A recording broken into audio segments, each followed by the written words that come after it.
hello friend मीशोरू ना किसी छोट छोट जिनस मगैली आ दुकान रे जिनस जाकि खोजी मत से कॉस्टली लगी से मीशोरू मगैली ठाकुर छोट छोट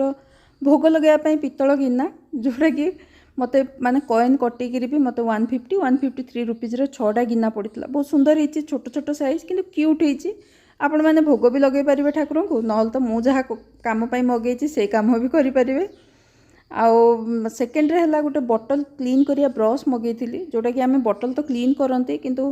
एत भल कि क्लीन हो पारे मुझे देखी बेसी रेट भी नहीं 63 या 65 रुपीज मगेची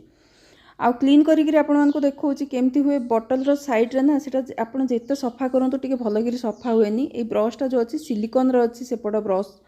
से घसीदेली ना मुझे देखिली आपको सामने भी देखो पूरा चकाचक सफा हो गला आ कैप सफा करने भी अच्छी माने सफा हो जाऊँ भल आप चाहिए नहीं पारे रेट भी बेसी नुह